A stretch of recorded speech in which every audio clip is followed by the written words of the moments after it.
बातों की चौखट जहां आंगन बबूल का, मंजिल है खोई खोई सी, रास्ता है धूल का। धड़कने बिखर जाए ना, आंखें ये भर आए ना, सांसों में तू भर ले दम, न हौसला हारेंगे हम, न हौसला हारेंगे हम। होम्योपैथी डॉक्टर और वकील दोनों ही एक जैसे होते हैं। पहले जड़ तक जाते हैं और उसके बाद तय करते हैं कि आगे क्या और कैसे करना है। अगर ये मुझसे प्यार करती है ना, तो ये पूरी बोतल पी के दिखाएगी मुझे आज। ये कौन सी बात हो गई यार? पियो प्रियंका। मैं नहीं पीऊंगी। प्रियंका तुम्हें पीना पड़ेगा। हटाओ मेरे सामने से। मैंने कहा ना मुझे नहीं पीना। हमें अलग हो जाना चाहिए। पागल हो गई हो? नहीं जाया, मैं खुद को मार कर नहीं जी सकती। तुम्हारी पत्नी बनते बनते, इस घर की बहू बनते बनते मैं खुद को भूल चुकी हूँ। रिश्ते की उम्र खुद को खास समझने से नहीं, बल्कि अपने साथी को खास होने का एहसास कराने से तय होती है। एक बड़ी ही अजीब सी बात है, छोटे कपड़ों में शराब पीते, रात की पार्टी में डांस करते एक प्रेमी को उसकी प्रेमिका मुकम्मल लगती है, और शादी होते ही अचानक ये बीवी में अवगुण की तरह दिखने लगते हैं। एक प्रेमिका को एक बीवी बनने के लिए अपने अंदर बहुत सारे बदलाव करने पड़ते हैं, लेकिन अगर ये बदलाव इतने ज्यादा जरूरी हैं, तो एक पत्नी के साथ साथ ये बदलाव एक पति को भी अपने अंदर लाने चाहिए। ठीक ऐसा ही जयंत और प्रियंका की कहानी में हुआ। एक दूसरे से इतना बेशुमार प्यार करने वाले शादी के कुछ महीनों के बाद अदालत में एक दूसरे के आमने सामने खड़े थे, वो भी एक दूसरे से अलग होने की फरियाद को लेकर। आज अचानक ही प्रियंका के हौसले को सलाम करने का दिल करता है। मैं श्रद्धा आप सभी का स्वागत करती हूँ।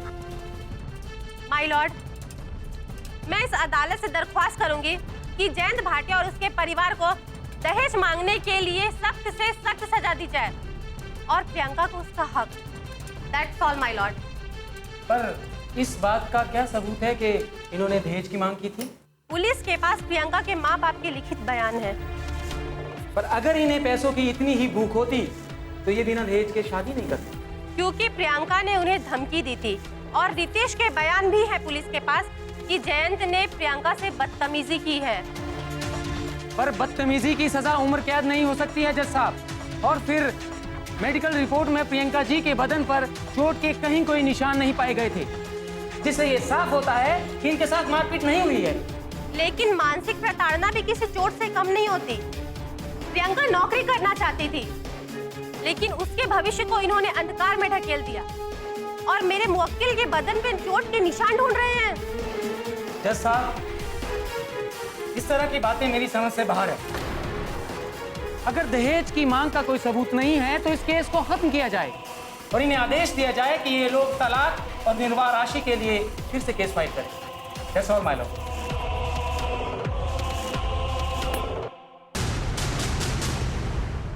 अदालत के पास इस बात के कोई पुख्ता सबूत नहीं है कि जयंत या जयंत के परिवार वालों ने दहेज के लिए प्रियंका या प्रियंका के परिवार वालों पर दबाव डाला हो या फिर कोई ज्यादती की हो। लेकिन ये भी सच है कि जब कोई औरत इंसाफ के लिए कानून का दरवाज़ा खटखटाती है तो इसका मतलब है कि उसके ससुराल वाले पाक और साफ नहीं है। लिहाजा ये अदालत अपना फैसला सुरक्षित रखती है। And the court is adjourned till the next hearing.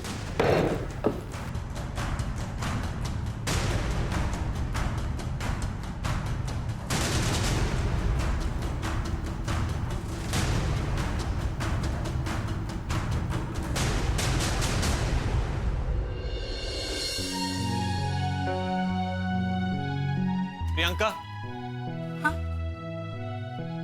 रित्यांशु ठीक है ना? उसे मेरा बर्थडे गिफ्ट तो पसंद आया ना? दिन भर उसी के साथ खेलता रहता है। मुझे तुमसे कुछ कहना था। और हाँ, मैं सोच रही थी कि प्रत्यांशु का लाइफ इंश्योरेंस करा दूं, लेकिन कौन सा? वो जिसमें लाइफ इंश्योरेंस या उसके साथ मेडिकल क्लेम होता है। प्रियंका, मैं जानता हूँ कि मैं सोच रही थी कि मैं जयपुर शिफ्ट हो जाऊं, कैसा रहेगा? I am sorry Priyanka. देखो, मैंने तुम्हें कब का माफ कर दिया है। सारी बातों को भूल जाओ और लाइफ में आगे बढ़ो। लेकिन के आगे भी लाइफ है हमारी, हमें आगे बढ़ना चाहिए। चल, मैं चलती हूँ।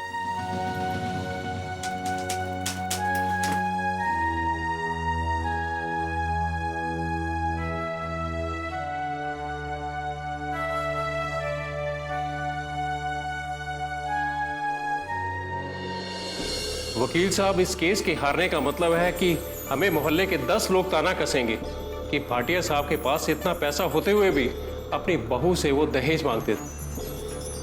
हमें इस बेइज्जती से बचा लीजिए। खून तो हमारा चूस लेते हैं। हमने 2-4 लाख रुपए क्या मांग लिए, सब लोग हमारे पीछे हाथ धोकर पड़ गए। बेटा इधर आओ।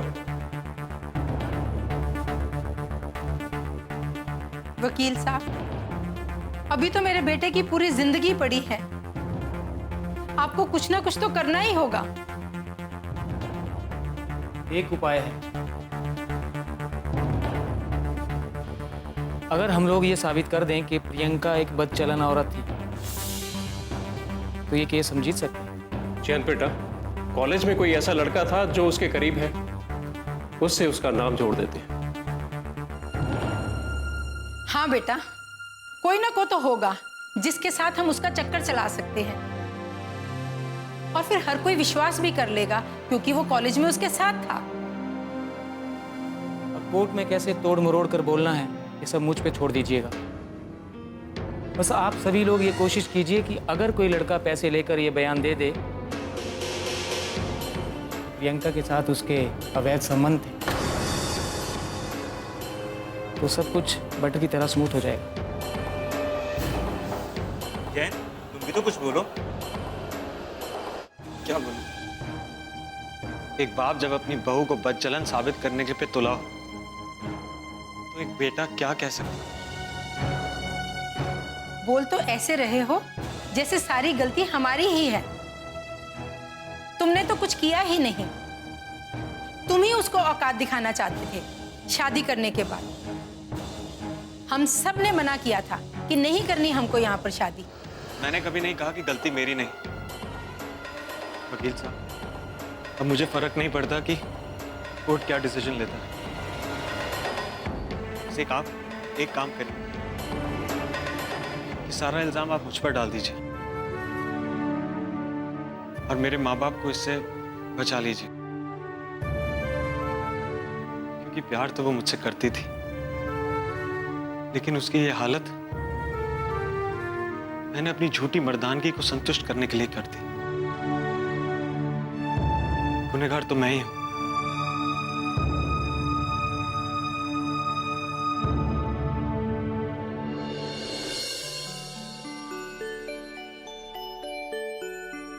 सो गया क्या? अब बोलना बंद करेंगी तभी तो सो पाऊंगा ना। पर कल तो संडे है। तो क्या हुआ, अब तो रोज 5 बजे ही चिल्लाना शुरू करती है। प्रत्याशु जागो, प्रत्याशु देर तक नहीं सोते, अच्छे बच्चे जल्दी उठते हैं। अच्छा बाबा, नहीं बोलूंगी कल। खुश? तो फिर खेले? क्या खेले? चल। 1 2 3 बहुत मस्ती करता है, बहुत मस्ती करता है, बहुत मस्ती करता है। अरे बस मम्मा, क्यों क्यों? और हंसाओगी तो इंटेस्टाइन बाहर आ जाएगा। अच्छा अच्छा। बदमाश बेटा। मम्मा, एक बात पूछूं? क्या? मैं पापा के साथ रहते हैं ना तो बहुत मजा आता है, और फिर मैं जल्दी जग जाया करूंगा, फिर आपको जगाने की जरूरत भी नहीं पड़ेगी, और मैं बदमाशी भी नहीं करूंगा, प्रॉमिस। अच्छा चल, अभी सो जा, हम सुबह बातें करेंगे, ठीक है? बोलो ना मम्मा, मेरे सारे फ्रेंड्स के पापा साथ रहते हैं, मेरे क्यों नहीं रहते? चल अभी सो जा, मम्मा। बहुत बहुत रात हो गई है। सुबह बातें करेंगे, ठीक है?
कुछ ही दिनों में कोर्ट का फैसला आने वाला है, लेकिन जो जिंदगियां बर्बाद हुई हैं, उनका फैसला कौन करेगा? सच तो यह है कि हमारी जिंदगी एक सफेद कागज की तरह होती है और उस सफेद कागज पर आने वाला हर रिश्ता अपनी छाप छोड़ता है, जो ना ही कभी मिट सकती है और ना ही कभी धूमिल हो सकती है। इसलिए हमें अपने रिश्तों को संभाल कर रखना चाहिए, जो जयंत के माँ बाप नहीं कर पाए। और उन्हें अपनी गलती का एहसास तब हुआ जब उनके द्वारा ही बोया गया बबूल उनके जीवन में चुभने लगा।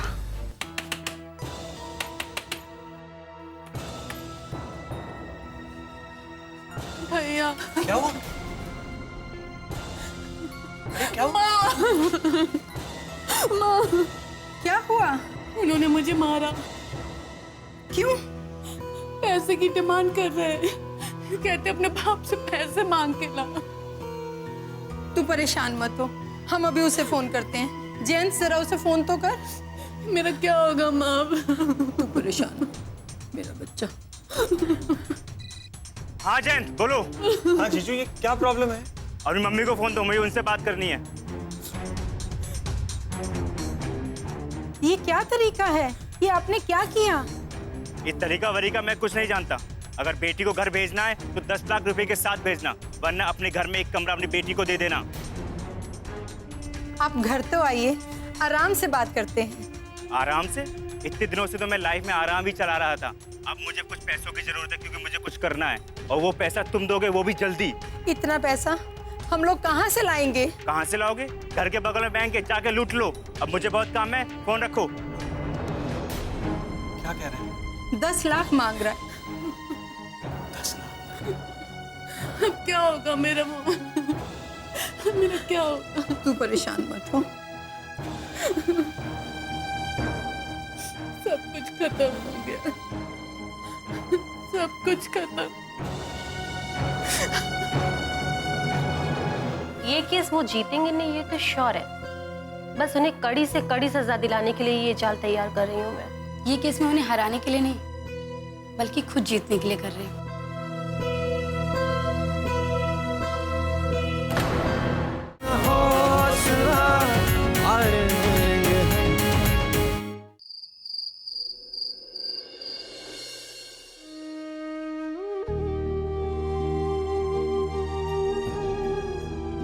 अरे तू टेंशन क्यों ले रही है? सब ठीक हो जाएगा। 10 लाख रुपए है ना, दे देंगे। कब तक माँ, कब तक? वो फिर डिमांड करेगा, उसकी डिमांड फिर से बढ़ेगी। वो पहले भी मुझे बहुत मारता था, लेकिन मैंने आप लोगों को कभी नहीं बताया, ये सोच के कि आप लोगों पे क्या बीतेगी। मगर अब मैं उसके साथ नहीं रहूंगी। मैं नहीं रहूंगी उसके साथ। शांत हो जा, शांत हो जा, कुछ नहीं होगा, हम सब ठीक कर देंगे। आप लोगों की वजह से हुई है मेरी ऐसी हालत, सिर्फ आप लोगों की वजह से। भाभी के साथ ऐसा करोगे तो बेटी को तो भुगतना ही पड़ेगा ना। खा गई भाभी की आह मुझे, चला दी उन्होंने मेरी जिंदगी। मैं मर जाऊंगी माँ, मैं नहीं जिंदा रहूंगी। अब मैं मर जाऊंगी, मेरे पास कुछ नहीं बचा, कुछ नहीं बचा मेरे पास। सब कुछ खत्म हो गया मेरा।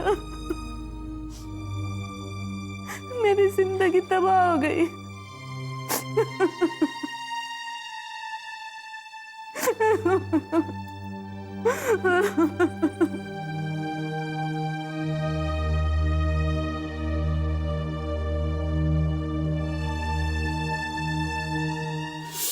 तीन महीने में 3 लाख तो दे नहीं पाया इसका बाप, अब बेटी 8 लाख कमा के देगी।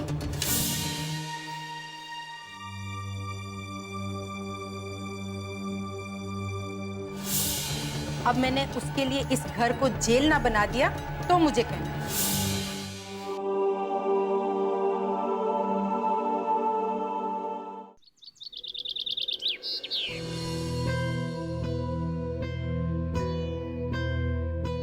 कॉफी।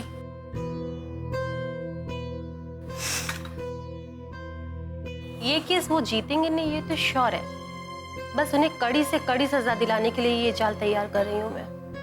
रिलैक्स, ये केस मैं उन्हें हराने के लिए नहीं बल्कि खुद जीतने के लिए कर रही हूँ। आप टेंशन मत लीजिए, आप कॉफी पीजिए। प्रियांशु कहाँ है? बाहर बाहर।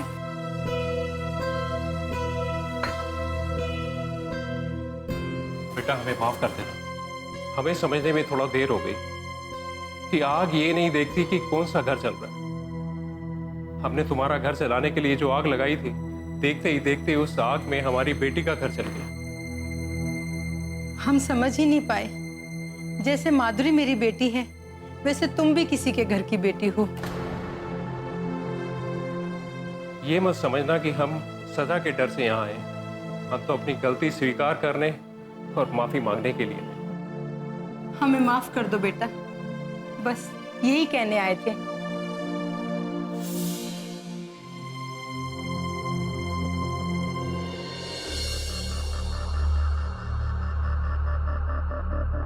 सर, मैंने आपसे कहा था ना, ये केस हम ही जीतेंगे। परसों केस की सुनवाई है और आज उन्होंने अपना केस खुद ही वापस ले लिया। मुबारक हो सर। थैंक्स। आपका चेक आपके ऑफिस पहुंचे। सर, वैसे मैं एक बात कहूं, आज अगर आप जेल की सलाखों के बाहर हैं तो सिर्फ प्रियंका जी के कारण। मैं चलता हूं सर, मैंने इस केस को लड़ते लड़ते बहुत कुछ जाना। पिताजी मुझे माफ कर दीजिए। जीते रहो बेटा। मैंने और माधुरी ने मिलकर नाटक किया था। मैं माधुरी से बहुत प्यार करता हूँ, बस आपको एहसास दिलाना था कि बहू भी एक बेटी होती है। बस आपसी प्यार से ज्यादा कोई दुनिया में कोई भी दौलत नहीं होती। जीवन बहुत छोटा है, सिंपल तरीके से जीना ही सफलता है। बेटा तुमने बहुत अच्छा किया। अगर तुम ऐसा नहीं करते ना तो हमारी आंखें खुली नहीं पाती।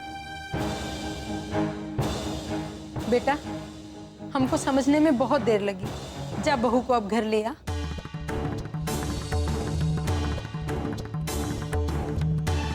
नहीं माँ, अब वो नहीं आएंगी।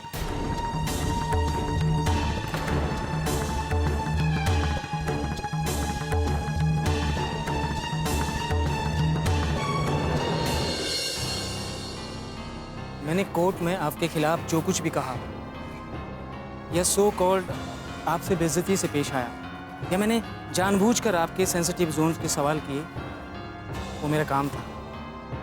प्रोफेशनल मजबूरियां और मेरी ड्यूटी थी। पर मुझे एक बात समझ में नहीं आई कि आपने अचानक से केस वापस क्यों ले लिया। देखिए, मैंने ये केस उन्हें हराने के लिए या जीतने के लिए नहीं किया था। मुझे तो बस अपने बेटे का भविष्य सुरक्षित करना था। और हाँ, मुझे खुद को भी साबित करना था कि मैं किसी भी सिचुएशन से बहुत अच्छे से हैंडल कर सकती हूँ। वैसे तो मैं आपके खिलाफ केस लड़ रहा था, पर फिर भी मैं एक बात जानना चाहूँगा कि आपने बड़ी मेहनत से अपने जीवन को सजाया, संवारा, अकेली माँ होकर एक बच्चे की परवरिश की, तो जो उनको सजा दिलाने का आपके पास एक मौका था, आपने वो भी छोड़ दिया। अगर मैं उन्हें सजा दिला भी देती तो मेरे लाइफ में क्या फर्क पड़ जाता। और वैसे भी उन्हें अपनी गलती का एहसास हो चुका है। मेरे लिए इतना ही काफी है। इसका ये मतलब नहीं कि मैंने उन्हें माफ कर दिया है। अभी तो मुझे मेरा हक चाहिए, मेरे बेटे का हक चाहिए। उनके प्रॉपर्टी में से मुझे मेरे बेटे का हिस्सा चाहिए। और हाँ, मुझे डाइवोर्स भी लेना है। क्या पता ये डाइवोर्स आप ही लड़े मेरे लिए। नहीं, अब मैं ये केस आपके खिलाफ नहीं, आपके लिए लड़ना पसंद करूंगा।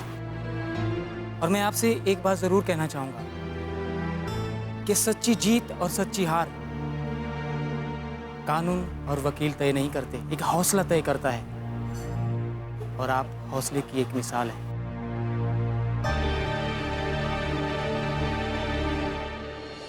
हम मर्द हैं जो अपने सामने अपनी बीवियों को खुद की छाया से ज्यादा कुछ नहीं समझते। एक होनहार, टैलेंटेड लड़की को मैंने हाउसवाइफ बना दी।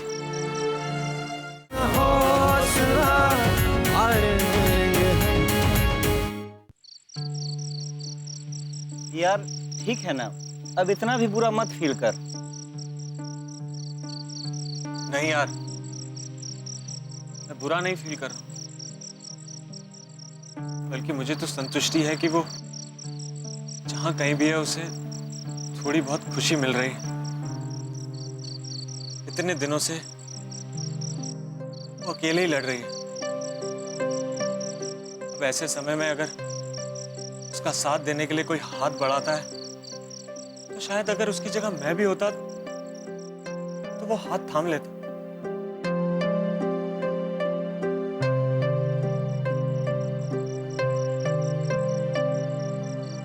नहीं, मैं उसकी जगह तो हो ही नहीं सकता ना। हम मर्द हैं जो अपने सामने अपनी बीवियों को खुद की छाया से ज्यादा कुछ नहीं समझते। हम सोचते हैं कि जो हम सोचते हैं वही सही, जो चाहते हैं वही सही, जो करते हैं वही सही। एक होनहार, टैलेंटेड लड़की को मैंने हाउसवाइफ बना दी। लानत है यार मुझ पर। यार बहुत रात हो गई, चल घर चलते हैं। धीरे धीरे सब ठीक हो जाएगा यार। घर? कौन सा घर? प्यारी सी बीवी थी जिसे बीवी कहने का हक मैंने खो दिया। प्यारा सा बच्चा है जो एक दिन बड़ा हो जाएगा, वो भी मुझसे नफरत करेगा। मुझे कहीं नहीं जाना। चलना, चल।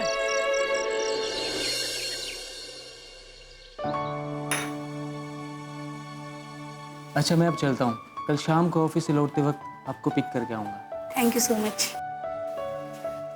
अंकल अंकल, मुझे चॉकलेट दो ना। प्रत्यांशु बेटा, गलत बात ना।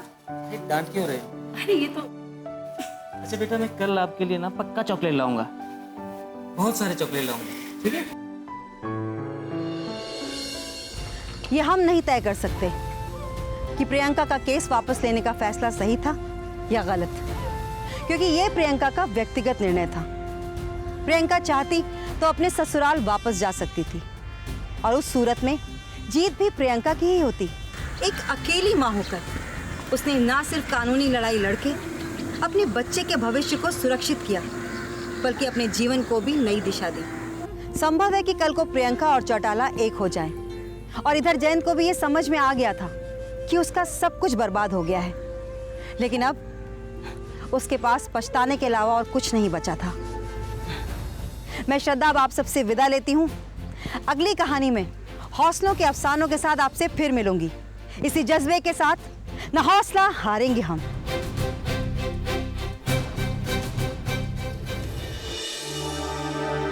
मैंने आज खाना नहीं खाया, 5 दिन से नहीं खाया। आज ना इसका मनपसंद पास्ता बनाऊंगी, जरूर खाएगी वो। यस, पता है मुझे।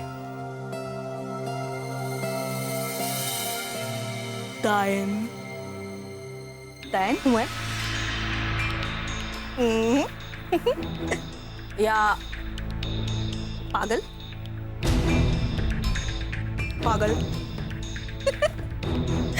नहीं।